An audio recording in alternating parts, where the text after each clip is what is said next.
পাবনার সাথিয়ায় ছাত্র ও যুব সমাবেশ অনুষ্ঠিত। সিনিয়র রিপোর্টার জাহাঙ্গীর আলমের প্রতিবেদনে বিস্তারিত সোহানুর রহমানের ক্যামেরায়। বৃহস্পতিবার সন্ধ্যায় সাথিয়ার ফুটবল মাঠে বাংলাদেশ জামায়াত ইসলামীর উদ্যোগে ছাত্র ও যুব সমাবেশ অনুষ্ঠিত হয়েছে। মোখলেসুর রহমানের সভাপতিত্বে ও রাকিবের সঞ্চালনায় উক্ত সমাবেশে এই সময় প্রধান অতিথি হিসেবে উপস্থিত ছিলেন জাহিদুল ইসলাম, কেন্দ্রীয় সভাপতি, বাংলাদেশ ইসলামী ছাত্র শিবির।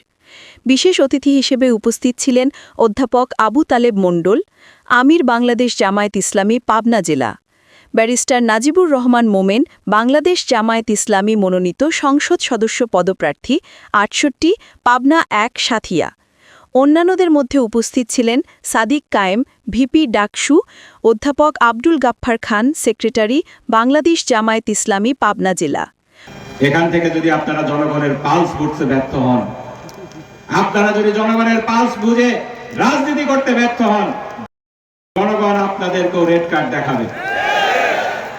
২৪শে জুলাই যেখানে আমরা সহস্রাধিক ছাত্র, তরুণ, যুবকের প্রাণের বিনিময়ে একটি স্বাধীনতা পেয়েছি, আমরা দোয়া করছি বাংলাদেশের সাবেক ৩ বারের প্রধানমন্ত্রী দেশনেত্রী বেগম খালেদা জিয়া অসুস্থ অবস্থায় রয়েছেন, আল্লাহ যেন তাকে দ্রুততার সাথে সুস্থতা দান করেন।